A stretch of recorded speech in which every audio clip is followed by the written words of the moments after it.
महावीर्या इमः पुरे विभु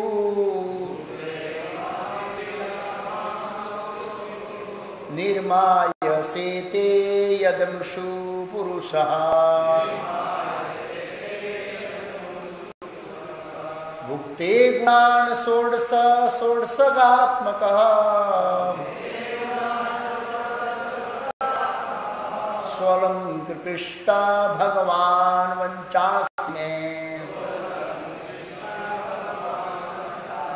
बुद्धाद अनुवाद और तात्पर्य श्री अभय चरणारविंद भक्ति विधान स्वामी प्रभुपाद इस संस्थापक आचार्य द्वारा भूते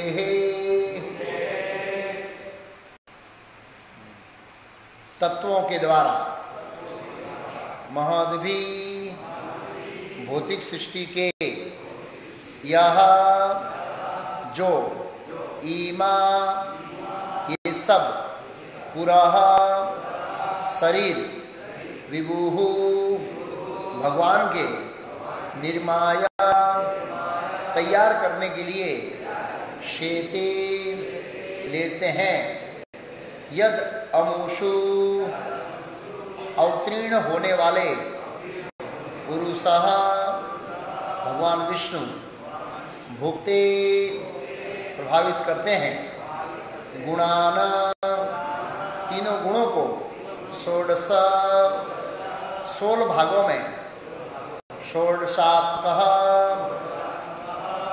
इन 16 का जनक होने से सह वे अलंकृष्टा सुसज्जित करें भगवान वंदासी वाणी को मैं मेरी अनुवाद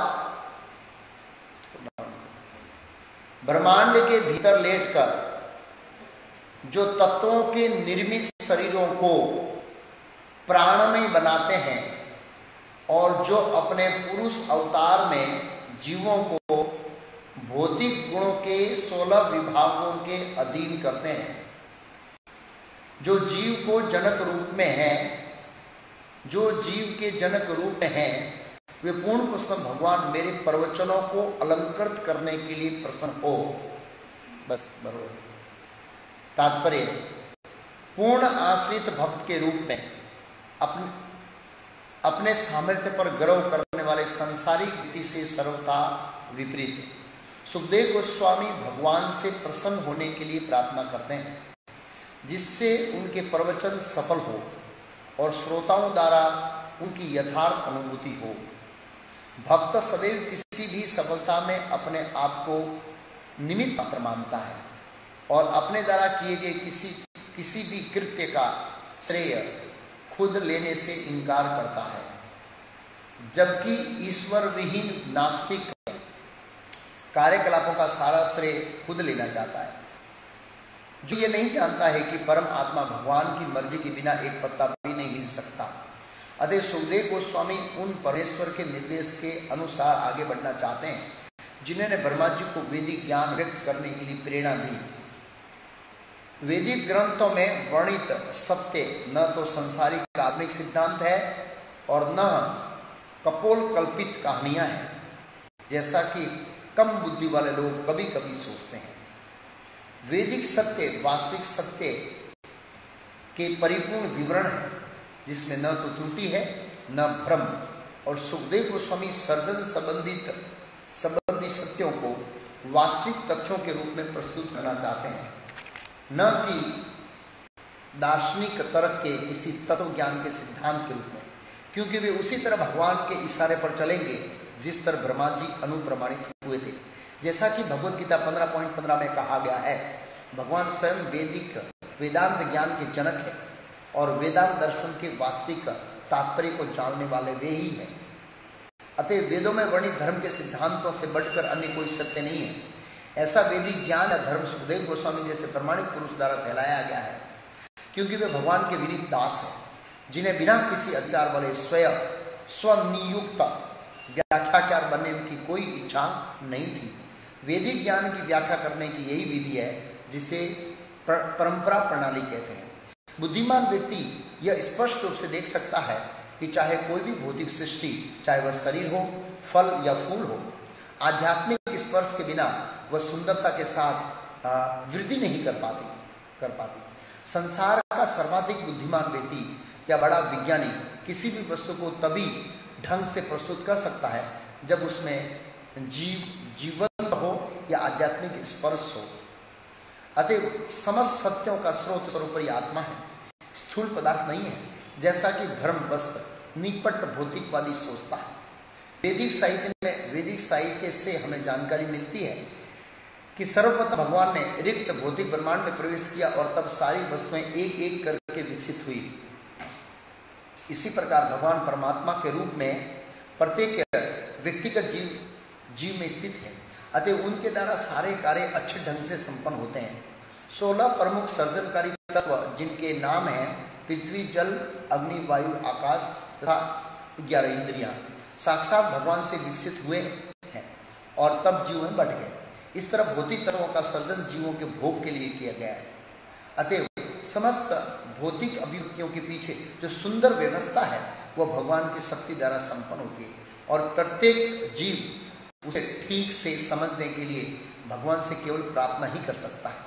चूंकि भगवान परम चेतना है और सुखदेव गोस्वामी से भिन्न है, अतः उन्हें प्रार्थना अर्पित की जा सकती है। भगवान भौतिक सृष्टि का भोग करने के लिए ही जीव की सहायता करते हैं, भोग करने में जीव की सहायता करते हैं, किंतु ऐसे झूठे भोग से पृथक रहते हैं। सुखदेव गोस्वामी भगवान के कृपा प्राप्त करने के लिए प्रार्थना करते हैं, जिससे वे सत्य को प्रस्तुत करने में स्वयं सहायता पाने के साथ साथ उन लोगों को भी सहायता करें जिन्हें वे सुनाने जा रहे हैं। ओम ज्ञानतिमिरान्धस्य ज्ञानाञ्जनशलाकया चक्षुरुन्मीलितं येन तस्मै श्री गुरुवे नमः। नमः ओम विष्णुपादाय कृष्णपृष्ठाय भूतले श्रीमते भक्तिवेदांत स्वामी इति नामिने। नमस्ते सारस्वती देवे गौरवाणी प्रचारिणे निर्विशेष शून्यवादी पाश्चात्यदेशतारिणे। श्री कृष्ण चैतन्य प्रभु नित्यानंद श्री अद्वैत गदाधर श्रीवास आदि गौर भक्तवृंद। हरे कृष्णा कृष्णा कृष्णा हरे हरे, हरे राम राम राम हरे हरे। तो इस दूसरे स्कंद के चौथे अध्याय का शीर्षक है सृष्टि प्रक्रम। इस अध्याय के प्रारंभ में महाराज परीक्षित ने प्रश्न पूछा था सृष्टि के सर्जन के बारे में। ये सृष्टि देवताओं के लिए भी अकल्पनीय है, मतलब बड़े बड़े देवताओं को समझ में नहीं आने वाला विषय है। मनुष्य है, उनका सामर्थ्य समझने का 3 डायमेंशन है, लेकिन ये ब्रह्मांड, आध्यात्मिक जगत, ये सब मल्टी डायमेंशन से बने हैं, इसलिए सामान्य व्यक्तियों के समझ में आना बहुत कठिन है। स्पेशली जो हमारी वैदिक कॉस्मोलॉजी है उसको समझना हर एक बात, हर एक मनुष्य का काम नहीं। श्रीमद् भागवतम का 5वां स्कंद पढ़ोगे तो पाओगे कि हमारी बुद्धि चकरा जाती है। पहले तो अंदर जाता ही नहीं है 5वां स्कंद, थोड़ा बहुत जाता भी है तो वो भौतिक विज्ञान ने अभी तक जो प्रस्तुत किया है उनसे रिलेट कर जाता है, उनके माध्यम से उनको समझते हैं हम लोग। तो यहां पर प्रश्न किया था परीक्षित महाराज ने सृष्टि के सर्जन के बारे में कि भगवान अचिंत्य शक्ति से अपनी शक्तियों को कैसे लगाते हैं और कैसे अद्भुत सृष्टि करते हैं, ये जानने के लिए परीक्षित महाराज बड़ा उत्सुक है। और परीक्षित महाराज बड़े उत्सुक है, तो हम परीक्षित महाराज एक शिक्षा ले सकते हैं। हालांकि भगवान के महान भक्त है, शुद्ध भक्त है, लेकिन प्रश्न किसका पूछा? भगवान की अद्भुत शक्तियों के बारे में, सृष्टि का सर्जन के बारे में। भगवान ने गोपियों के साथ रासलीला क्यों किया, ये क्यों किया, वो क्यों किया, ऐसा प्रश्न नहीं पूछा उन्होंने, हम देख सकते हैं ऐसे। तो उन्होंने जब प्रश्न पूछा, मतलब प्रश्न पूछा तो उसमें भी भगवान का गुणगान था परीक्षित महाराज का कि भगवान वासुदेव कृष्ण ये कैसे अद्भुत कार्य करते हैं, कैसे अद्भुत शक्तियों को लगाते हैं। इस भौतिक जगत में भगवान की सृष्टि को बुद्धिमता के साथ देखा जाए, ओहो कितना अद्भुत है, कितना अद्भुत है। भगवान इधर आंख बताइए, हम इधर वीडियो रिकॉर्डिंग करते हैं, ऑडियो रिकॉर्डिंग करते हैं, अंदर मिक्सिंग होता है, मिक्सर चलता है, और कभी ची चू चा ची चू नहीं होता है। ऐसे होता है, ऐसा होता है। हाँ, जिसके कर्म है उसका भगवान सिस्टम खराब कर देते हैं। लेकिन भगवान ने सिस्टम कैसा बनाया है। मैं एक बार बिलीमोरा में था, तो सक्सेशन कोर्स किया, मतलब आश्चर्यजनक वस्तु है भगवान की सृष्टि के अंदर। तो किसी के घर गया, बोला प्रभु जी हमारे घर आई। गया तो एक व्यक्ति बैठा था उस सोफे पर, आओ आओ प्रभु जी, आओ आओ, प्रभु जी आया, प्रभु जी आया। हर शब्द को 2 बार बोलता है, हर शब्द, पानी आपो, पानी आपो, हरे कृष्ण हरे कृष्ण। तो फिर मैंने पूछा ऐसा क्यों है। तो उन्होंने बताया एक्सीडेंट हो गया तो अंदर 2 नस दब गई तो डबल रिपीट होता है। बोला अच्छा है, 16 माला किसी का 32 माला हो जाएगा। नहीं रियली ऐसे आदमी देगा, क्या सिस्टम है। बोला 2 नस दब गई, डॉक्टर ने बोला तो इसका रिपीटेशन होता है। क्या सिस्टम बनाया भगवान, सोच नहीं सकते हैं। बड़े बड़े डॉक्टर भी कई बार हैरान हो जाते हैं इस शरीर को जब इसका रिसर्च करते हैं। तो ऐसे ऐसे होता है कई बार। क्या सृष्टि है भगवान की ऐसे। तो अद्भुत सृष्टि का गुणगान गाते हुए प्रश्न पूछा, तो वो प्रश्नों का उत्तर देने से पहले सुखदेव गोस्वामी मंगलाचरण करते हैं। क्या करते हैं? मंगलाचरण।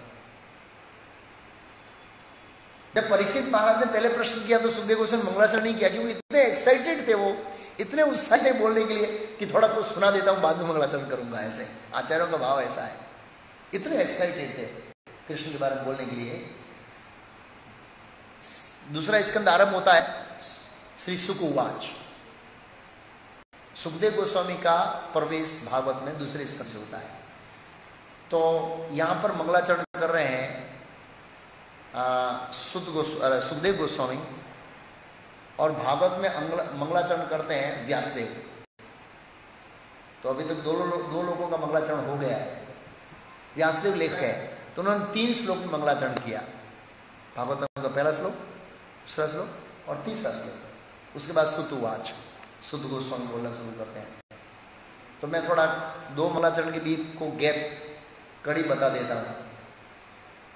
व्यासदेव ने मंगलाचरण करने के बाद सुत गोस्वामी ने नैमिषारण्य में कथा आरंभ की। 6 प्रश्नों से भागवतम का आरंभ होता है, 6 प्रश्नों से। नैमिषारण्य के ऋषियों ने सुत गोस्वामी से सौनक ऋषि को अपना प्रतिनिधि बनाकर 6 प्रश्न पूछे, और 6 प्रश्नों का उत्तर देते देते 3 अध्याय पूरे किए। मतलब संस्कृत में उत्तर दिया, संस्कृत में। चौथे अध्याय में फिर 3 प्रकार के प्रश्न फिर से पूछे गए। पहला भागवतम के बारे में, दूसरा परीक्षित महाराज के अद्भुत जन्म और कर्म के बारे में, और तीसरा प्रश्न सुखदेव गोस्वामी के बारे में कि ये दोनों का मिलन कैसे हुआ। तो इसका उत्तर देते देते श्रीमद् भागवतम का पहला स्कंद पूरा हो गया। किसमें? ये 3 प्रश्न में। 3 अध्याय चले गए भागवतम की रचना में, 5 है 7। और उसके बाद परीक्षित महाराज के बारे में आया। भगवान कृष्ण को द्वारका भेजा और परीक्षित महाराज के बारे में कथा आई। 3-4 अध्याय उसमें निकल गए, और अंतिम के अंदर सुखदेव गोस्वामी और परीक्षित महाराज के मिलन की कथा आई। और परीक्षित महाराज ने अपने आप को समर्पित किया सुखदेव गोस्वामी के चरणों में, और सुखदेव गोस्वामी ने उन्होंने प्रश्न पूछा था इसी दूसरे स्कंद के प्रथम अध्याय के प्रथम श्लोक में कि व्यक्ति की मृत्यु निकट हो तो उसे क्या करना चाहिए। मृत्यु तो अभी निकट ही है हमारे, लेकिन हम आभास नहीं कर रहे। वो भजन गाया ने, निकट आछे पछे दुर्लभ मानव जन्म लभिया संसारे, कृष्ण ना भजिनो दुख कहिबो कहारे। उसमें ऐसा लिखा है, लाइन भूल गया, कि जो मृत्यु है निकट अच्छे बोछे, बंगाली में बोला है, वो निकट में है। मैं इसको नहीं जान पाया। तो श्रीमद् भागवतम के 5वें स्कंद में मैं पढ़ रहा था परसों। तो जो जड़ भरत के पिता थे, अंगिरा ऋषि के कुल में उनका जन्म हुआ था, जड़ भरत के पिता। वो जड़ भरत को स्नेह करते थे और उसको प्रशिक्षण देना चाहते थे, अपने बच्चों को पढ़ाना, ये करना, वो करना, सेट करना, अच्छा करना, ऐसे। तो सुखदेव गोस्वामी कहते हैं कि वो अपने परिवार के पालन पोषण में इतना तल्लीन थे कि वो मृत्यु को भूल गए, लेकिन मृत्यु उनको नहीं भूली। ऐसा लिखा सुखदेव गोस्वामी, ऐसा कहते हैं, मृत्यु उनको नहीं भूली। प्रभुपाद जी तात्पर्य में लिखते हैं मृत्यु हमेशा हमको याद रखती है, हम मृत्यु को भूल जाते हैं। इसलिए जब विदुर जी श्रीमद् भागवतम के प्रथम स्कंद के 13वें अध्याय धृतराष्ट्र का ग्रह त्याग में विदुर जी धृतराष्ट्र महाराज को उपदेश देते हैं, तो उसमें काल का वर्णन करते हैं, बहुत अच्छा श्लोक है भैया। उसमें कहते हैं कि जो लोग संसारी कार्यों में डूबे हुए रहते हैं, मृत्यु उसको अचानक दबोच देती है, उसका गला दबोच देती है अचानक। तो परीक्षित महाराज ने प्रश्न किया, जिसकी मृत्यु निकट है उसका कृति क्या है, किसका स्मरण करना चाहिए, किसका स्मरण करना चाहिए, किसका स्मरण करना चाहिए, किसका कीर्तन करना चाहिए, किसका गुणगान करना चाहिए। तो उसके उत्तर में 3 अध्याय ऊपर प्रवचन किया सुखदेव गोस्वामी ने। 4थे अध्याय के आरंभ में, इसी स्कंद के 4थे अध्याय के आरंभ में परीक्षित महाराज ने प्रश्न पूछा सृष्टि के सृजन के बारे में। ये दूसरा स्कंद है, ये भक्तों के लिए बड़ा पढ़ना और समझना बड़ा कठिन है। तो भक्तों की बात छोड़ो, दूसरा स्कंद समझना देवताओं के लिए भी कठिन है। किसके लिए कठिन है? इसलिए इस श्लोक के तात्पर्य के अंतिम पैराग्राफ में प्रभुपाद जी लिखते हैं, प्रभुपाद जी कहते हैं, सुखदेव गोस्वामी भगवान से कृपा प्राप्त करने के लिए प्रार्थना करते हैं, जिससे वे सत्य को प्रस्तुत करने में स्वयं सहायता पाने के साथ साथ उन लोगों को भी सहायता करें जिन्हें सुनाने जा रहे हैं। मतलब सुखदेव गोस्वामी इतने उदार हृदय वाले हैं, वो खाली अपने लिए बोलने के लिए प्रार्थना नहीं करते हैं, लेकिन ये भी प्रार्थना करते हैं कि मैं जो बोलूंगा वो ऑडियंस को समझ में आए, वो कृपा करो। तो ये जो विषय है, आध्यात्मिक विषय, वो भगवान की कृपा के बिना समझा नहीं जा सकता है। जब भगवान की कृपा होती है तभी इस विषय को समझ सकते हैं। निसंदेह बोलने के लिए तो भगवान की कृपा चाहिए ही चाहिए, लेकिन इसको समझने के लिए भी भगवान की कृपा चाहिए। जब श्रीला प्रभुपाद जी श्रीमद् भागवतम के 5वें स्कंद पर कमेंट्री लिख रहे थे, तब उनके बड़े बड़े शिष्य हिल गए, क्योंकि आज तक उन्होंने इस ब्रह्मांड को वैज्ञानिक दृष्टिकोण से देखा था और प्रभुपाद जी एक अलग ही डायमेंशन में उसको प्रस्तुत कर रहे थे। बहुत सारे लोगों की श्रद्धा हिल गई। क्यों? क्योंकि समझ नहीं पाए, ये समझना कठिन है। तो दूसरा स्कंद है, ये दूसरा स्कंद सूक्ष्म सृष्टि का वर्णन करता है, विशेष ये सूक्ष्म सृजन का वर्णन करता है। श्रीमद् भागवतम के अंदर 10 विषय हैं। सर्ग श्री शुक उवाच अतः सर्ग स वीर सर्ग स उतय पोषण मनमंतर ईशानु कथा निरोधो मुक्ति आश्रय। सर्ग में सर्जन, विसर्ग सेकेंडरी क्रिएशन, स्थूल सर्जन ब्रह्मा जी कर सकते, जैसे तीसरे स्कंद में स्थूल सर्जन आएगा, कुमार आदि, रुद्र कुमार आदि इत्यादियों की उत्पत्ति, मतलब स्थूल सर्जन। ये दूसरा स्कंद है, सूक्ष्म सर्जन है। इसको समझना बड़ा कठिन है, क्योंकि हमारी बुद्धि मंद है, हमारी समझ शक्ति मंद है, हमारा जीवन बड़ा दुर्भाग्य है, और उसके भी ऊपर हमारा हृदय अशुद्ध है। ये जो आध्यात्मिक विषय है, ये ऐसे लोगों के लिए सुनने के लिए योग्य है जिनका हृदय शुद्ध है।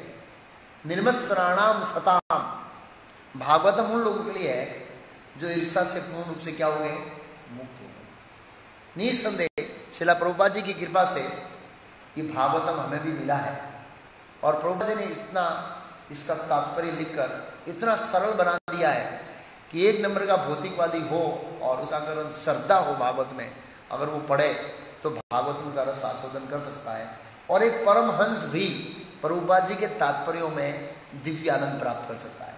ये श्रीला प्रभुपाद जी की परिपक्वता है, ये श्रीला प्रभुपाद जी की महान देन है। ये प्रभुपाद जी ने तात्पर्य ऐसा लिखा है। हम जितना भक्ति में आगे बढ़ते जाएंगे उतना ही श्रीला प्रभुपाद जी के तात्पर्यों में दिव्य रस आस्वादन करते जाएंगे। ये प्रभुपाद जी की तात्पर्यों की विशेषता है। नए हैं तो भी आनंद आएगा, मीडियम है तो भी आनंद आएगा, और उत्कृष्ट भक्त बन गए तो भी इसमें आनंद आएगा। ऐसा श्रील प्रभुपाद जी ने ऐसा तात्पर्य लिखा है। कोई बोरिंग नहीं होगा भागवतम को, नित्य नूतन, जैसे भगवान नित्य नूतन है इस तरह श्रीमद् भागवतम, और श्रीमद् भागवतम ही नहीं, हाँ, भगवान के शुद्ध भक्तों द्वारा दिया गया तात्पर्य।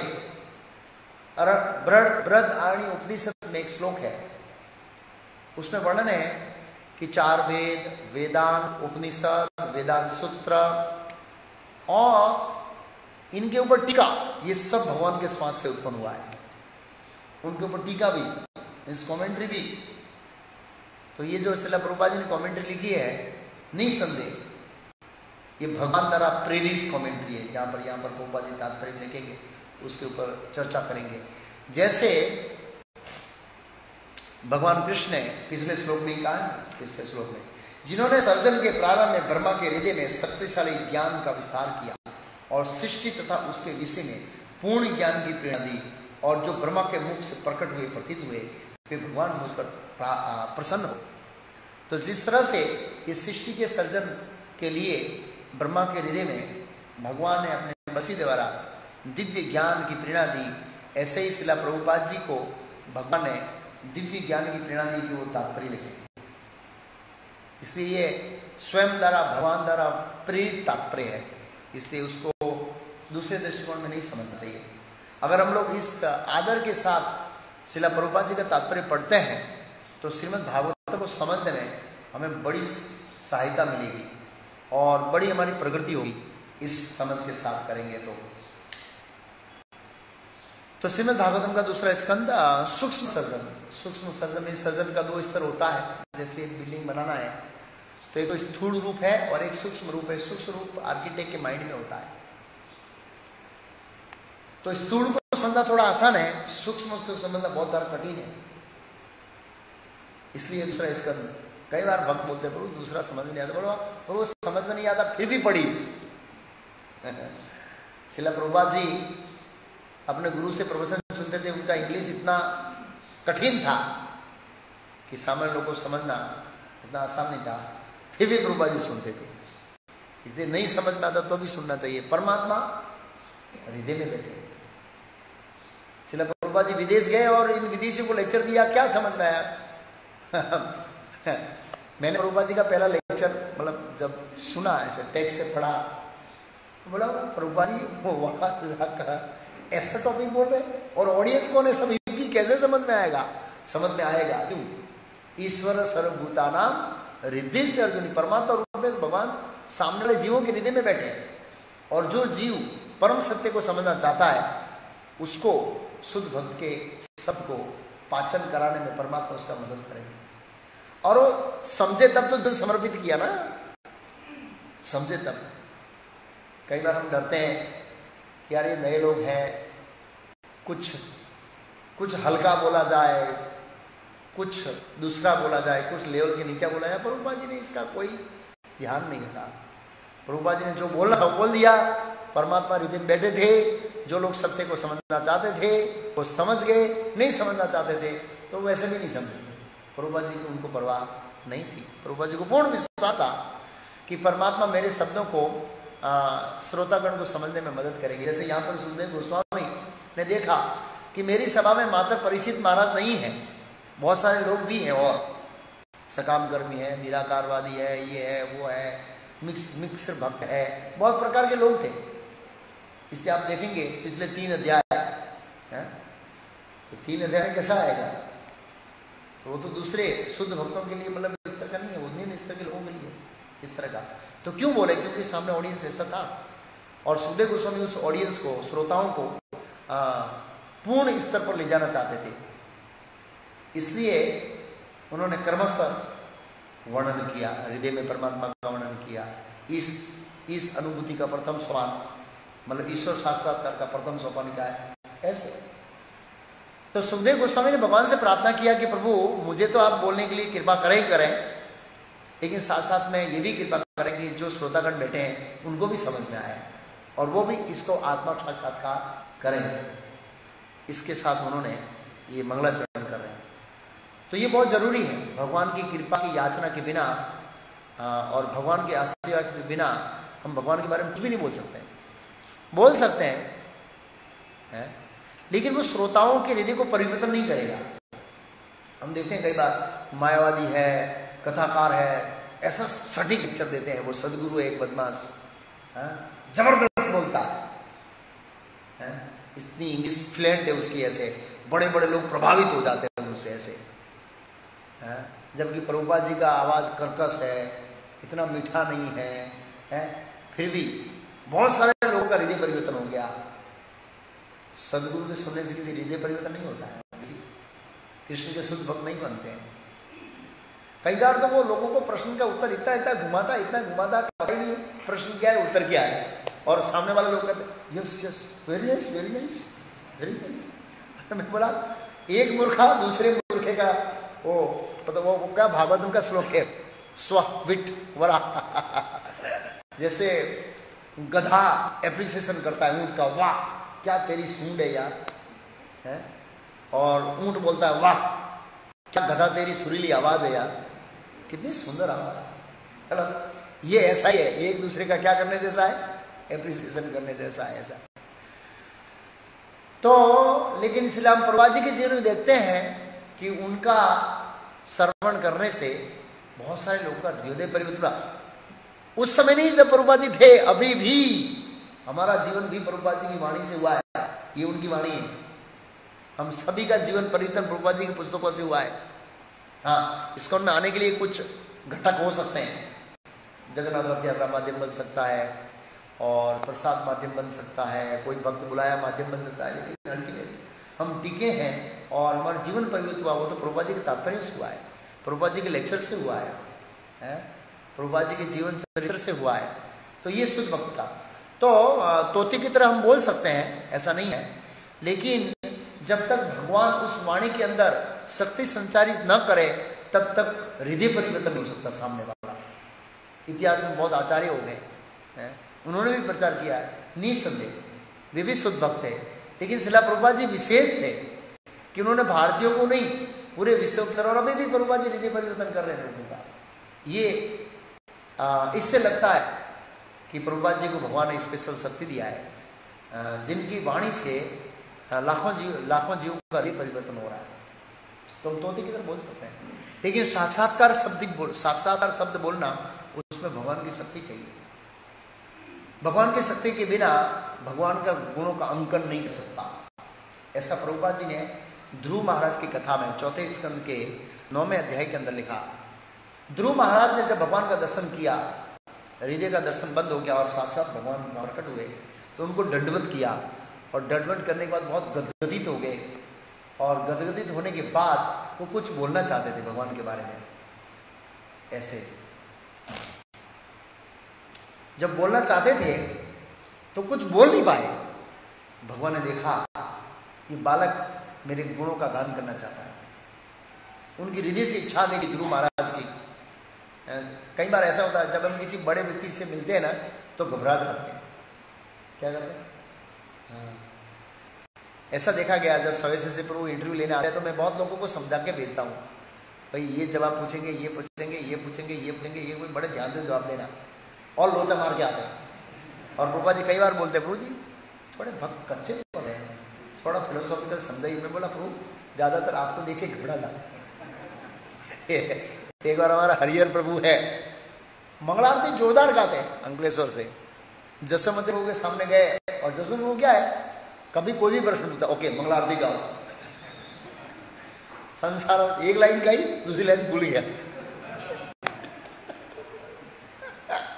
तो क्या कहते हैं, घबरा जाते हैं कई बार। तो स्वाभाविक है, भगवान इतने महान, इतने शक्तिशाली, और ध्रुव महाराज का हृदय तो अभी काफी शुद्ध हो गया है, तो स्वाभाविक रूप से उसकी उनको भगवान की महानता पता लग गया है, इतने महान व्यक्ति मेरे सामने उपस्थित है, अब मैं उनके बारे में क्या बोलूँ ऐसे। तो भगवान ने देखा कि कुछ बोलना चाहता है, भगवान ने अपना संग का स्पर्श किया।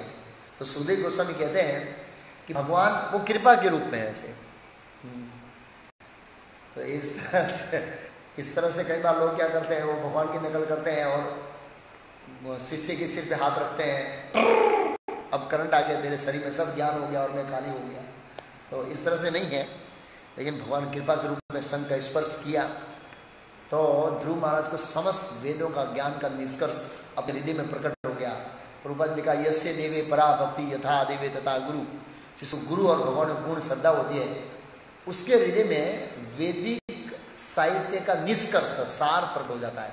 तो वैदिक साहित्य का सार क्या है, निष्कर्ष क्या है? प्रभुपाद जी ने उस श्लोक के तत्व में लिखा जीव और भगवान के बीच का संबंध, भौतिक जगत का ज्ञान, आध्यात्मिक जगत का ज्ञान, इनका स्पष्ट ज्ञान होता है। बहुत सारे इसमें एलिमेंट्स भी है, मतलब बहुत सारे अलग अलग छोटे मोटे ज्ञान का विभाग है, लेकिन ये मेन ज्ञान है जीवों का ज्ञान, भगवान का प्रकृति के साथ संबंध, जीवों का प्रकृति के साथ संबंध, आध्यात्मिक जगत के साथ संबंध, ये स्पष्ट उनको ज्ञान हो गया। जब उनको ज्ञान हो गया तो उन्होंने बहुत जबरदस्त स्तुति की।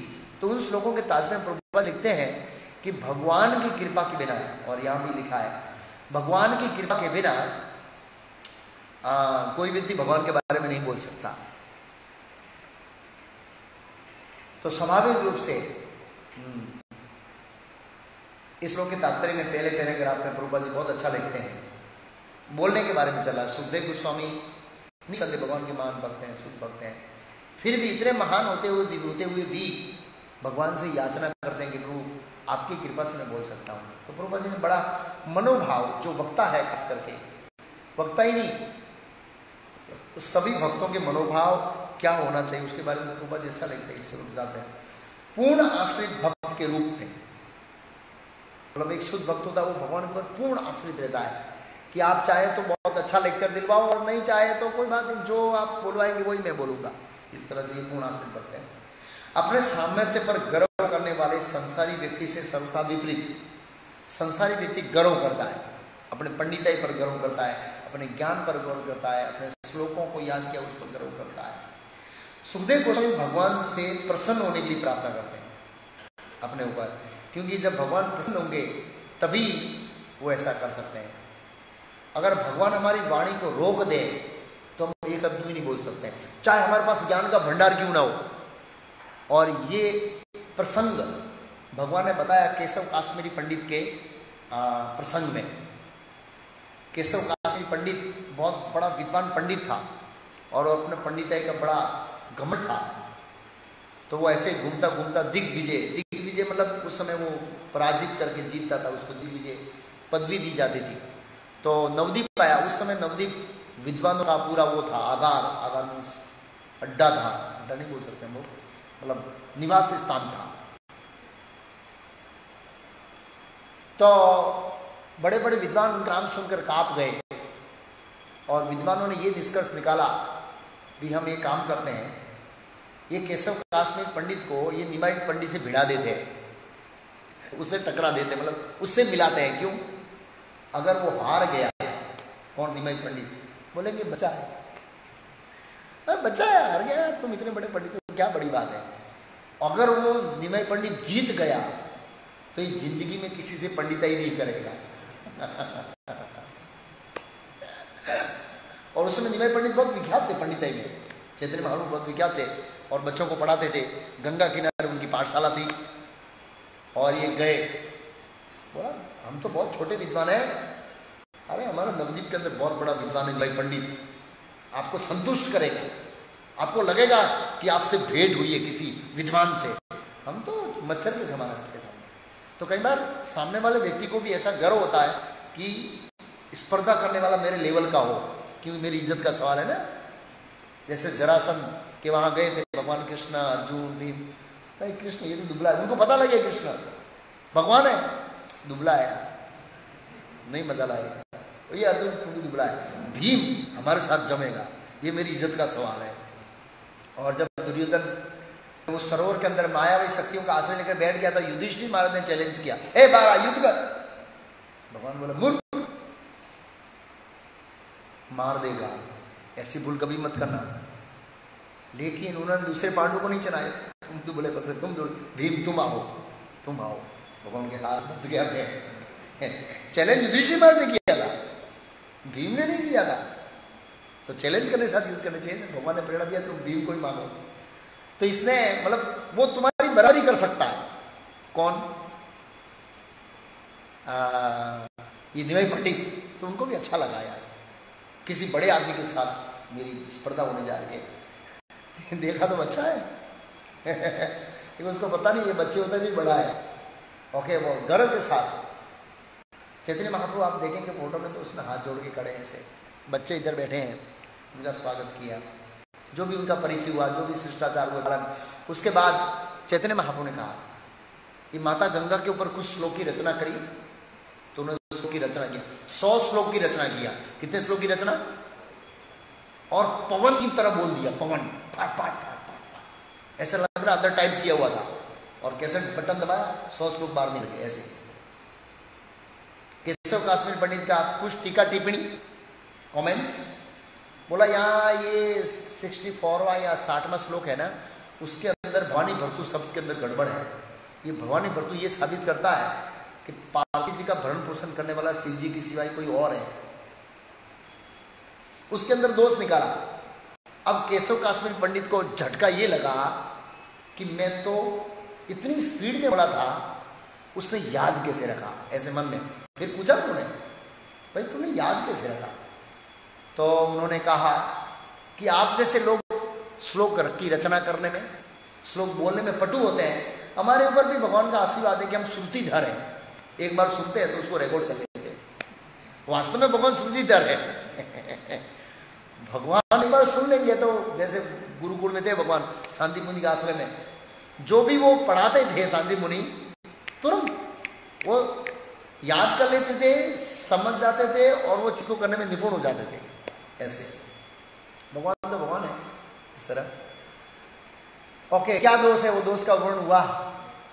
अब उसके पास चैतन्य महाप्रभु ने भाई पंडित के रूप में जो उनका खंडन किया, दोष निकाला, उस दोष को सही करने का ज्ञान उस केशव काश्मीर पंडित के पास था, लेकिन अंदर से शब्द नहीं आ रहे। कई बार ऐसा होता है ना, ऐसा लग रहा है माइंड में श्लोक पड़ा है लेकिन बाहर नहीं आया। क्यों? परमात्मा ब्लॉक कर देते हैं। सर्व से साम हृदय संवृत्तो मथा स्मृति ज्ञान अपोनम अपोनम भुला देता हूं मैं। कई बार हम अच्छा लेक्चर तैयार करके जाते हैं, आज तो ऐसा बोलूंगा, भगवान बोलते अच्छा ऐसा बोलेगा, कपूर की तरह सब पॉइंट उड़ा देते हैं ऐसा होता है, कपूर की तरह सब पॉइंट उड़ा देते हैं, और लेक्चर के बाद अरे यार इतने अच्छे पॉइंट था मैं भूल, और सभी पॉइंट लेक्चर के बाद याद आते, ऐसा होता है। 5 कारण है, हम समझेंगे 5 कारण। तो इसलिए सुखदेव गोस्वामी ऐसे घमंडी वक्ता नहीं थे ऐसे। हाँ, फिर क्या हुआ? तो वो बोलना चाहता था, निकला ही नहीं अंदर से, निकला ही नहीं, फिर डिस्टर्ब हो गया, और बच्चे हंस रहे। चैतन्य मूर्खों हंसो मत, ये यहां पर अभी इसको अटैक आ जाएगा, ये इतना बड़ा पंडित है और इसकी माना नहीं हो रही है। चुप किया चैतन्य महाप्रभु ने, इसकी इज्जत का सवाल है। रात को घर गया, सरस्वती देवी की पूजा किया, बोला तुमने वरदान दिया था मां कि कोई मनुष्य मुझे पराजित नहीं कर सकता है, तेरे वचन असत्य हो गया, मैंने तेरे वचनों पर श्रद्धा रखा। सरस्वती देवी ने रात को सपना दिया कि वो मनुष्य नहीं है भाई, वो मेरे इष्टदेव भगवान कृष्ण है, जिनकी कृपा से मैं तेरे को आशीर्वाद दिया हूँ, और जिनकी कृपा से मेरी लोग पूजा कर रहे हैं, मेरी शक्ति है, वो तो कृष्ण की है, तुम उनके शरण में जाओ। तो इस तरह से कई ऐसे प्रसंग है जहाँ पर परमात्मा हमारे ज्ञान को बक कर देते हैं। सरल से साम हृदय संविष्टो मत स्फूर्ति ज्ञानम अपूर्णम च, कभी भी कुछ भी और हो सकता है। तो सुखदेव गोस्वामी भगवान को प्रसन्न होने के लिए प्रार्थना करते हैं, जिससे उनके प्रवचन सफल हो। प्रवचन सफल होने का मतलब सामने वाले समझना चाहिए, सामने वाले को इंप्रेस करना और सामने वाले को समझाकर जीवन परिवर्तन करना दो अलग चीज है। सुखदेव गोस्वामी का भाव ये है कि ये सब लोग कृष्ण के शुद्ध भक्त बने, माता परीक्षित महाराज नहीं, दूसरे लोग भी आए, ये भी शुद्ध भक्त बने। तो शुद्ध भक्त कब बनेंगे? पहले तो वो समझेंगे कि मैं क्या कहना चाहता हूँ, तो वो समझने के लिए भगवान आप समझ शक्ति दे। जैसे कई बार बात हो रहा था कि जब इस्कॉन में जुड़े थे, उससे पहले हमको ये पता ही ना था इंद्रिय भोग क्या होता है, ये इंद्रिय विषय क्या है, प्रकृति के 3 गुण क्या है। हालांकि भगवत सामने लोग गीता पढ़ते तो उनको प्रकृति के 3 गुणों का ज्ञान नहीं होता है बाहर के लोगों को, लेकिन भगवान ने भगवत गीता के 5 विषय जीव, ईश्वर, प्रकृति, काल और कर्म, सबसे ज्यादा लेक्चर भगवान ने प्रकृति के ऊपर दिया, भौतिक प्रकृति के ऊपर। 13वां अध्याय, 14वां अध्याय, 17वां पूरा, 18वां 75%। जीव, ईश्वर, प्रकृति, काल और कर्म 5 विषयों में से प्रकृति के ऊपर सबसे ज्यादा नहीं चाहिए, क्योंकि 14वां अध्याय का जो श्लोक है उसके तात्पर्य प्रभुपाद लिखे हैं कि जो कोई इस अध्याय को फिलोसॉफिकल दृष्टिकोण से समझेगा उसको भक्ति का ज्ञान हो जाएगा, ऐसा लिखा प्रभुपाद। 2 बार लिखा। आशा करता हूं कि जो कोई इसको समझेगा उसको सिद्धि मिलेगी। श्री भगवान उवाच परम भूय परोक्ष्यामि ज्ञानानाम ज्ञानमुत्तमम यज्ञात्वा मुनिये सबे सिद्धि में 2 गता। जिन लोगों ने इनको समझा है उनको सिद्धि प्राप्त हुई है। प्रकृति के 3 गुणों को समझने से सिद्धि प्राप्त होती है, क्योंकि सूक्ष्म तरीके से हमारी बुद्धि को क्या करते हैं, प्रभावित करते हैं इसलिए से। तो ये विषय तो हम इस कोण में आके समझे, और परमात्मा ने प्रभुपाद जी के शब्दों को परमात्मा की कृपा से हम समझ रहे हैं। प्रभुपाद जी कहते आगे, प्रश्न सफल हो और श्रोताओं द्वारा उनकी यथार्थ अनुभूति हो। अनुभूति मतलब प्रभुपाद जी लेक्चर देते थे तो लोग प्रभुपाद जी के लेक्चर में एक्सपीरियंस करते थे कि नहीं यार हम सही में आत्मा है, सही में शरीर भौतिक है, ऐसे वो फीलिंग करते थे। 1-2 लेक्चर से घर मान पड़ी थी। क्यों? क्योंकि साक्षात्कारी व्यक्ति है और भगवान की शक्ति से संचालित होने के कारण उनका ज्ञान को अनुभव जल्दी हो जाता था। और हम अनुभव से ज्यादा, जब अनुभव होता है किसी चीज का, तब हम ज्यादा समागत होते हैं। भक्त सदैव किसी भी सफलता के लिए अपने आप को निमित्त मात्र समझता है। ये पॉइंट बहुत महत्वपूर्ण है। प्रभुपाद जी की जब भी प्रशंसा की जाती थी, प्रभुपाद जी बोले ये मेरे गुरु की कृपा है, ये जो भी प्रचार का सफलता मिल रही है ये मेरे गुरु की कृपा है। तो ये बहुत महत्वपूर्ण है। और अपने द्वारा किए गए किसी भी कार्य का श्रेय खुद लेने से इनकार करता है। वो समझता है ये मेरे कार्य के निमित्त मात्र भगवान की योजना से हो रहा है, जबकि ईश्वर भी नास्तिक कार्यकलाप का सारा श्रेय खुद लेना चाहता है। तो भौतिकवादी लोग होते हैं मैं किया, लेकिन भक्त जानता है पंचेतानी कारणानी निबोधि में सांख्यिक किताबते 18वें अध्याय में भगवान ने बताया कोई सफलता के पीछे 5 रहस्य है। कितने रहस्य है? वो रहस्यों को अगर हमेशा याद रखेंगे ना तो कभी जो कार्य हमने किया है उससे हम प्रभावित नहीं होंगे। प्रकृति क्रियामाणानि गुणे कर्माणि सरसा अहंकार विमूढ़ आत्मा कर्ता हम इति मन्यते। इस श्लोक में जो दोष बताया है कर्ता हम इति मन्यते, इससे बाहर निकलने के लिए ये 5 कारण है, उसको समझेंगे है तो बहुत अच्छा रहेगा। उसको माइंड में रखेंगे। उसमें लास्ट में लिखा देवम मीन्स परमात्मा। सब कुछ परमात्मा की योजना से हो रहा है। हाँ, जबकि ईश्वर भी नास्तिक कार्यकलाप का सारा श्रेय खुद लेना चाहता है। जो वो नहीं जानता है कि परमात्मा भगवान की मर्जी के बिना पता भी नहीं सकता। अतः सुखदेव गोस्वामी उन परमेश्वर के निर्देश के अनुसार आगे बढ़ना चाहते हैं। ये पॉइंट हमारे लिए भी बहुत महत्वपूर्ण है। हमें गुरु परंपरा से लेकर भगवान तक प्रार्थना करनी चाहिए कि आप हमसे क्या चाहते हैं, किस तरह की सेवा चाहते हैं। हम आपके निर्देश में कार्य करना चाहते हैं, और परमेश्वर के निर्देश में कार्य करने का मतलब है परमेश्वर के शुद्ध भक्त के निर्देश में कार्य करना। ये भी पॉइंट बहुत महत्वपूर्ण है। कई बार हम भगवान को तो प्रार्थना करते हैं कि आपके निर्देश में काम करना चाहते, फिर गुरु महाराज बोलते हैं आप इधर जाइए प्रचार करने के लिए। नहीं गुरु महाराज बहुत कठिन है, उधर ये है वो है ऐसा है। एक बार तमाल कृष्ण महाराज ने अपने इंटरव्यू में बताया कि प्रभुपाद जी एक बार तिलक कर रहे थे और उस समय दामोदर पार्टी जबरदस्त चल रही थी, बस पार्टी जबरदस्त पब्लिसिटी हो रहा था और बड़े उत्साह के साथ चल रहा था। प्रभुपाद जी ने बुलाया तिलक करते हुए ऐसे, तमाल अब आपको चाइना जाना पिचिंग कर लीजिए।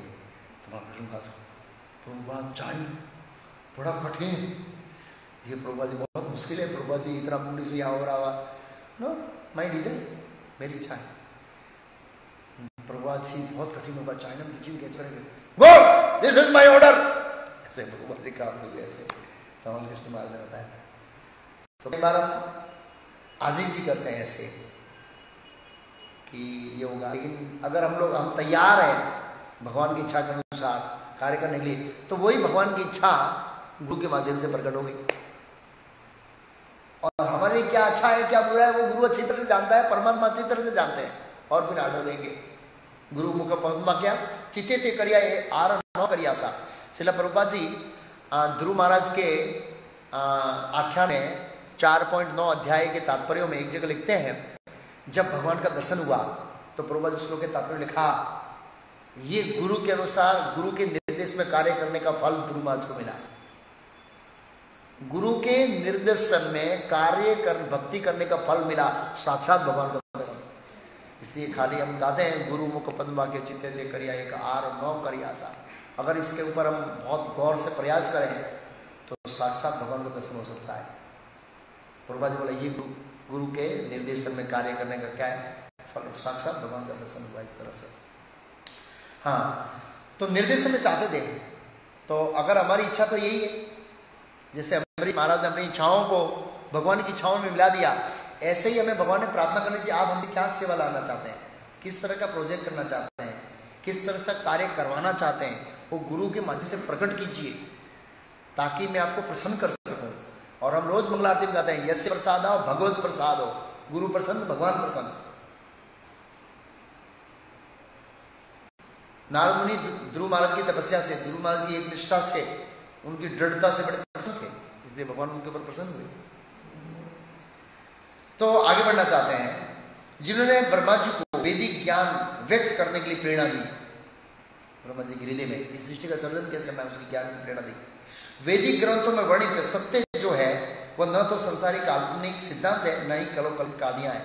मतलब कई बार ये लगता है जब ये सृष्टि का सर्जन जब वर्णन करते हैं, ये कैसे हो सकता है ऐसा सर्जन, ऐसा लगता है कपोल कल्पना है। पांडुरंग शास्त्री आठवले जी बॉम्बे की लाइब्रेरी में गए, बहुत बड़ी लाइब्रेरी, सबसे बड़ी, नाम भूल गया उसकी, अभी भी है वो। उठाई पुस्तक, एक पढ़ी, दो पढ़ी, तीन पढ़ी, चार पढ़ी, पांच पढ़ी, एक लाइब्रेरी का पन्ना पन्ना छोड़ा नहीं, और लास्ट में कंक्लूजन निकाला भगवान निराकार है। यस, ये उनकी समझ है। कृष्ण तो हमारे जैसे मानवी से वो शक्ति, ब्रह्म की शक्ति। एक उनकी पुस्तक है, जब मैं पदयात्रा में था, खेड़ा डिस्ट्रिक्ट में मैं पदयात्रा में था, अभय चंद्र प्रभु, नरसिंह प्रभु मेरे लीडर थे।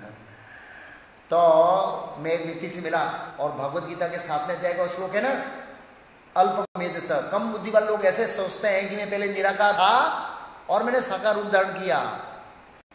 उस श्लोक के ऊपर उन्होंने लिखा कि परब्रह्म निराकार है, लेकिन वो साकार रूप धारण करके कृष्ण बने, जो इस श्लोक में लिख रहे हैं। लेकिन इस श्लोक में भगवान ये समझा रहे हैं कि जिसकी समझ ऐसी है वो अल्पमेध स है, कम बुद्धि वाला है। लेकिन उसने ऐसा समझाया कृष्ण ब्रह्म का स्वरूप है, अल्टीमेट ब्रह्म है, लेकिन कृष्ण उसका साकार स्वरूप है। और कृष्ण आए और वापस वो ब्रह्मलीन हो गए, बस अब उनका रूप नहीं है। ये उनकी समझ थी। और ये समझ कहां से मिली उनको? पुराणों में से, उपनिषदों में से, वेदांत सूत्र में से, लाइब्रेरी में से। क्यों? क्योंकि वो किसी गुरु के माध्यम से उन्होंने नहीं समझा। अगर आप अपनी बुद्धि से वैदिक साहित्य को समझना चाहते हैं तो आप यही कंक्लूजन पर पहुंचेंगे कि अल्टीमेट पर ब्रह्म निराकार है, भले आप सब कुछ पढ़ ले। ये उनका समझता है ऐसे। तो यहाँ पर ऐसे लोग हैं जो ये सृष्टि की रचना है वो सुखदेव गोस्वामी जैसे प्रमाणिक गुरु परंपरा से नहीं समझते हैं, तो समझते हैं कपोल कल्पना है, ऐसा सर्जन नहीं हो सकता। प्रभुपा जी कहते हैं वैदिक सत्य वास्तविक सत्य से परिपूर्ण विवरण है, जिसमें न तो त्रुटि है न भ्रम है। और सुखदेव गोस्वामी सर्जन के संबंधी सत्यों को वास्तविक तथ्यों के रूप में प्रस्तुत करना चाहते हैं। वास्तविक, ये वास्तविक है, इस तरह से प्रेजेंट करना चाहते हैं, दार्शनिक तरह से नहीं, ड्राई फिलोसॉफिकल आर्ग्यूमेंट से नहीं। हाँ, क्योंकि उसी तरह भगवान के इशारे पर चलेंगे। सॉरी, हाँ, जिस तरह ब्रह्मा जी अनुप्रमाणित हुए वो ब्रह्मा जी की तरफ चलना चाहते हैं। जैसे ब्रह्मा ने कि हृदय में ज्ञान दिया और ब्रह्मा जी ने गुरु पर चला, इस तरह से वो चलना चाहते हैं। और जैसे कि भगवान ने स्वयं कहा है सर्वस्य साम हृदय सन विष्णु मत स्मृति ज्ञान वेदे से सर्वे अहम एव वेद्य। अहम एव वेद्य, वेदों को वास्तविक जानने वाला नहीं और वेदों का संलग्न करता मैं हूं, वेदों का रचनाकारी नहीं हूं। वेद भगवान के श्वास प्रकट हुए हैं। अतः वेदों में वर्णित धर्म के सिद्धांतों से बढ़कर अन्य कोई सत्य नहीं है। ऐसा वैदिक ज्ञान या धर्म सुखदेव गोस्वामी जैसे प्रमाणिक पुरुष द्वारा फैलाया जाता है, क्योंकि वे भगवान के विनीत दास हैं, जिन्हें बिना किसी अधिकार वाले स्वयं नियुक्त व्याख्याकार बनने की कोई इच्छा नहीं थी। मतलब सुखदेव गोस्वामी ऐसा नहीं थे कि स्वयं नियुक्त। कई बार होता है व्यक्ति स्वयं वक्ता बन जाता है। कैसे वक्ता बनता है? ज्यादातर भागवत कथाकार ऐसे ही वक्ता बने। ये बाबू बाबू सब नाम नहीं लेना चाहता, और काठियावाड़ी बापू तो बहुत है।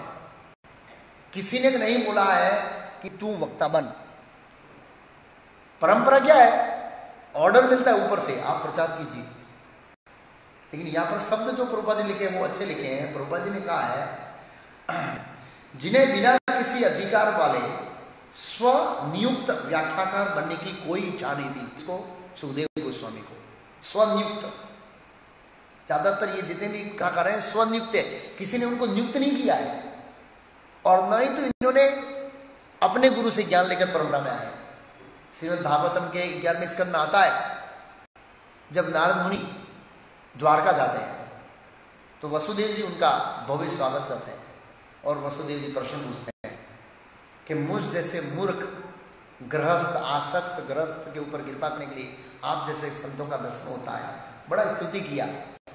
उन्होंने कहा देवताओं के दर्शन भी सुख दुख के कारण है, आपके दर्शन मात्र सुख के कारण। क्या बताया, देवताओं के दर्शन सुख और दुख दोनों के कारण है, लेकिन आपके दर्शन मात्र सुख का ही कारण है। इसलिए मैं चाहता हूं कि आपको उपदेश दे। नारद मुनि मन में सोच रहे थे, बाप रे बाप, ये भगवान का बाप ऐसा बोल रहा है तो मेरी क्या औकात है। तो शिष्टाचार होने के नाते वो साधु है और वो ग्रस्त है, उनका शिष्टाचार करते हुए बनता है। उन्होंने प्रश्न पूछा था, उन्होंने कहा हाँ कि मैं निमि महाराज की सभा में और नव योगेंद्रों के बीच और निमि महाराज के बीच संवाद हुआ, उसको मैं रिपीट करूंगा। और वो श्लोक के तात्पर्य लिखते हैं ये परंपरा है। नारद जी जैसे मुक्त आत्मा भगवान के शुद्ध भक्त भी इस तरह से कथाओं को क्या करते हैं, रिपीटेशन करते हैं। तो यहाँ पर सुखदेव गोस्वामी ऐसे हैं, वो रिपीट कर रहे हैं। प्रभुपाद जी कहते हैं वैदिक ज्ञान की व्याख्या करने की यही विधि है जिसे परंपरा प्रणाली कहते हैं। गुरु से सुना, गुरु ने आज्ञा दिया, प्रचार करो और कर रहे हैं, नहीं कि अपनी इच्छा से प्रचार शुरू कर दिया। अनुमति या आज्ञा से करना चाहिए, दो चीज बहुत महत्वपूर्ण है। तो ये जितनी बापू कथाकार है, न तो उन्होंने किसी ने अनुमति दी है और न ही किसी ने उनको आज्ञा दी है। स्व शब्द क्या लेगा, हाँ, स्वनियुक्त व्याख्याकार ऐसा। तो सुखदेव गोस्वामी ऐसे नहीं थे। अब सेकंड पैराग्राफ प्रभुपाद जी इस सृष्टि के सर्जन के बारे में लिखते हैं, बुद्धिमान व्यक्ति यह स्पष्ट रूप से देख सकता है कि चाहे कोई भी भौतिक सर्जन हो, ये शरीर हो, फल हो, फूल हो, मतलब भगवान की सृष्टि में हम बहुत गहराई से विचारेंगे तो ये हमारी भगवान की बुद्धिमत्ता और भगवान की बुद्धि को बुद्धि की महानता का पता लगाएगी। स्वाभाविक रूप से हम देखते हैं आइंस्टाइन और न्यूटन जैसे लोग से लोग प्रभावित हैं। अरे आइंस्टाइन, अरे न्यूटन, क्यों? क्योंकि उन्होंने प्रकृति के सूक्ष्म नियमों को ढूंढकर पब्लिक को वैज्ञानिक भाषा में प्रस्तुत किया, बनाया नहीं।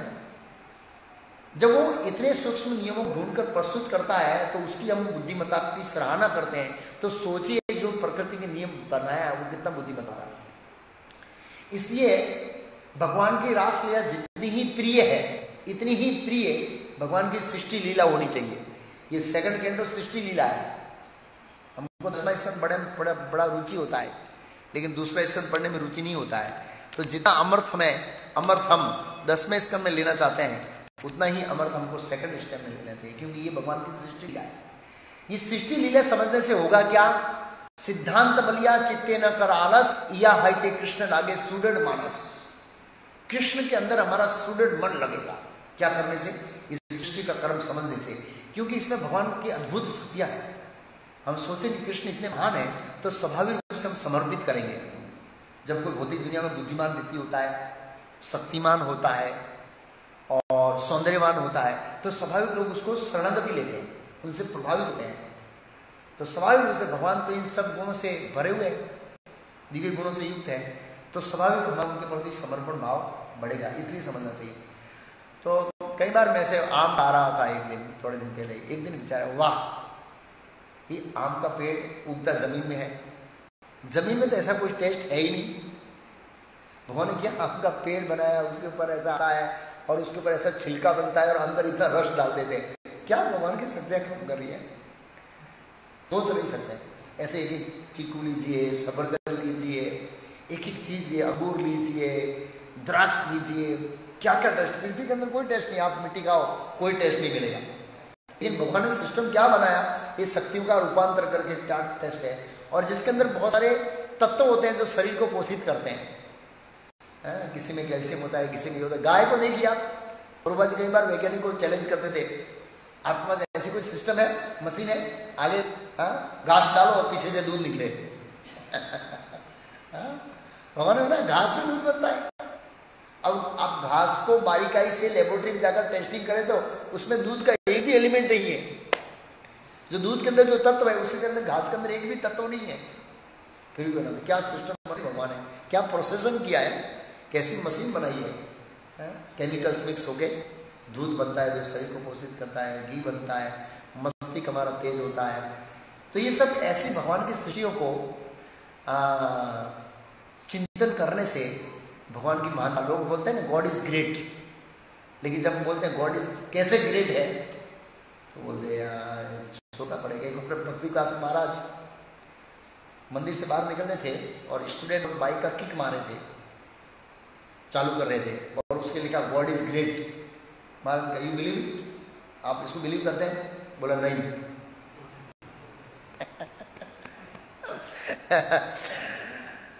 एक बार भक्ति विकास महाराज को प्रश्न पूछा,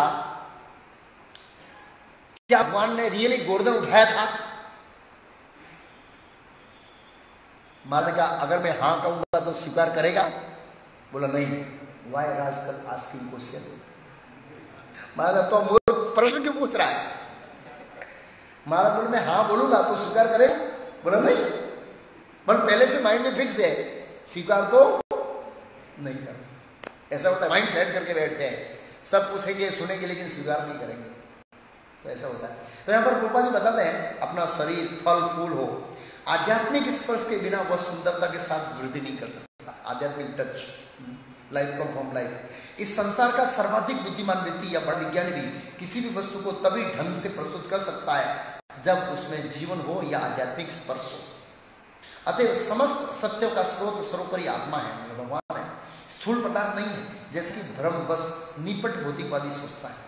वैदिक साहित्य से हमें जानकारी मिलती है कि सर्वप्रथम भगवान ने रिक्त भौतिक ब्रह्मांड में प्रवेश किया और तब सारी वस्तुएं एक एक करके विकसित हुई। मतलब भगवान ने प्रवेश किया फिर ये सब सर्जन शुरू हुआ।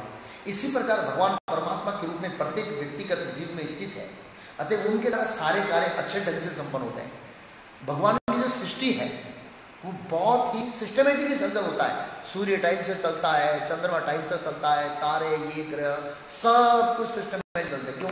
परमात्मा रूप में भगवान उनके हृदय में विद्यमान है व्यक्तिगत रूप से। 16 प्रमुख सर्जनकारी तत्व जिनके नाम है पृथ्वी, जल, अग्नि, वायु, आकाश, 11 इंद्रियां साथ साथ भगवान से जीत हुए तब जीवों में बट गए। इस तरह भौतिक तत्वों का सर्जन जीवों के भोग के लिए किया। तो भगवान इस सृष्टि का सर्जन क्यों किया? हमारे भोग के लिए। क्यों? हमने इच्छा किया। इच्छा द्वेष समुत्तेन दंड मोहेन भारत संगे यान्ति परम तप। सर्जन के समय हमारा भौतिक जगत में जन्म होता है इच्छा और द्वेष करने के बाद। तो ये सर्जन, अद्भुत सर्जन भगवान ने जीवों को भोग करने के लिए किया है। अतः समस्त भौतिक अभिव्यक्तियों के नीचे जो सुंदर व्यवस्था है, ऐसा है कहीं जाते हैं बहुत, कई बार लोग व्यवस्था देखने के लिए आते हैं, क्या व्यवस्था है प्रभु जी, इतने सारे लोगों का प्रसाद हो जाता है फिर भी कोई तकलीफ नहीं पड़ती बोलते हैं। और हम ऐसे बोल सकते हैं वो हम निराकार व्यवस्थापक से मिलना चाहते हैं, ऐसा कभी बोलेंगे? इतनी सुंदर व्यवस्था है, उनके पीछे जो निराकार व्यवस्थापक है उससे हम मिलना चाहते हैं। सिंपल लॉजिक है, उसके पीछे किसी व्यक्ति की बुद्धि काम कर रही है। ऐसे मैंने एक परमात्मा के ऊपर लेक्चर तैयार किया था प्रभुपाद जी के तात्पर्य से। तो प्रभुपाद जी के तात्पर्य में लिखा है कि कई बार बड़े बड़े वैज्ञानिक भी परमात्मा के जो कार्य हैं उसको समझने का प्रयास करते हैं तो उसकी बुद्धि चकरा जाती है। इतने अद्भुत होते हैं परमात्मा। आप परमात्मा का कार्य सोचिए, हम कितनी इच्छाएं करते हैं और भगवान कैसे कभी पूरा करते हैं आप सोच नहीं सकते, सोच नहीं सकते। ऐसी ऐसी परिस्थिति में भगवान इच्छा पूरा करते हैं, कैसे याद रखते हैं सबकी इच्छा को है, इसकी इच्छा पूरी करूंगा, ये करूंगा, वो करूंगा। कई बार सालों साल पहले इच्छा किया होता है, सालों साल बाद में भगवान पूरा करते हैं, ऐसा भी देखा जाएगा। तो अद्भुत है परमात्मा कार्य, वह भगवान की शक्ति द्वारा संभव होती है और प्रत्येक जीव उसे ठीक से समझने के लिए भगवान से केवल प्रार्थना कर सकता है। इसलिए भगवान की सृष्टि के सर्जन को समझने के लिए, इवन भागवतों को समझने के लिए भी भागवत को प्रणाम करना चाहिए, प्रार्थना करनी चाहिए। चूंकि भगवान परम चेतना है, सुखदेव गोस्वामी से भी ने, अतः उन्हें प्रार्थना अर्पित की जा सकती है। भगवान भौतिक सृष्टि का भोग करने में जीव की सहायता करते हैं, हमारी मदद करते हैं भगवान। भगवान की मदद के बिना हम भोग नहीं कर सकते हैं। जैसे एक बच्चा होता है, वो अपनी इच्छाओं को स्वतंत्र रूप से पूरी नहीं कर सकता। अगर बच्चे को अपनी इच्छा पूरी करनी है तो उसको किसके ऊपर निर्भर होना पड़ेगा? बाप। मान लो छोटा बच्चा, उसको चॉकलेट खानी है, एकदम छोटा है, बाप की मदद के बिना चॉकलेट नहीं खा सकता। मैं चॉकलेट खाने की अनुमति नहीं दे रहा हूँ, लेकिन एक उदाहरण दे रहा हूँ। बाप मदद करेगा तभी वो खा सकता है। ऐसे हम इच्छा कर सकते हैं, लेकिन परमात्मा पूरी करते हैं। थोड़े दिन की पहली बात है, लास्ट शुक्रवार को मैं जप कर रहा था, ऐसे ही, मतलब परमात्मा कितने सटीक से काम कर रहे हो। जप कर रहा था और पानी की बोतल में ले आया, नीचे नहीं लाया, ऐसा सोच रहा था। मैं पानी ऐसे देख रहा था, पानी पीऊँ ऐसे। तब तक एक मनन करके लड़का है, उसको पता है कि मैंने बोतल कहाँ रखी है, वो कहीं कॉर्नर में जाके पानी। इसको कैसे पता लगा कि मेरे को पानी पीना है? मैं तो जब कर रहा था और मन में सोच रहा था कि थोड़ा पानी पी, गला सूख रहा है, उठा के लेके आ गया। परमात्मा ईश्वर तुरंत साक्षात्कार, तुरंत। बड़ा सूक्ष्म काम करते परमात्मा, सोच नहीं सकते ऐसे। तो यहाँ पर कहते हैं रूपा जी, अतः उन्हें प्रार्थना अर्पित किया। भगवान भौतिक सृष्टि का भोग करने जीव की सहायता करते हैं, भगवान प्रेरणा देते हैं कि आप कैसे भोग कर सकते हैं। और अल्टीमेट वैदिक ज्ञान के साहित्य से हमको ये भी कहते हैं कि आप इस भौतिक जगत में सुखी नहीं हो सकते, किंतु ऐसे झूठे भोग से पृथक रहते हैं भगवान। सुखदेव गोस्वामी भगवान से कृपा से प्रार्थना करते हैं, जिससे वे सत्य को प्रस्तुत करने में स्वयं सहायता पाने के साथ साथ उन लोगों को भी सहायता करें जो सुनने जा रहे हैं। तो श्रोता और वक्ता दोनों की प्रार्थना कर रहे हैं। और वास्तव में सही, हम भगवान की कृपा के बिना भागवतों में समझ नहीं सकते और न ही तो बोल सकते हैं। जब समझेंगे तो बोलेंगे कैसे? तो पहले तो समझना है और समझने के बाद साक्षात्कार करना है, साक्षात्कार करने के बाद बोलना है, तो दूसरे लोगों को भी समझ में आएगा। तो अभी और भी 2-4 श्लोकों में, अभी तक सुखदेव गोस्वामी ने पिछले श्लोकों में कई अलग अलग विषयों के ऊपर प्रार्थना किया भगवान को, और इसमें खास करके सृष्टि के सर्जन के बारे में बोलने में मुझे शक्ति दे, परीक्षित महाराज इत्यादि आगे दूसरे भक्तों को भी समझने में शक्ति दे, उसके लिए प्रार्थना कर रहे हैं।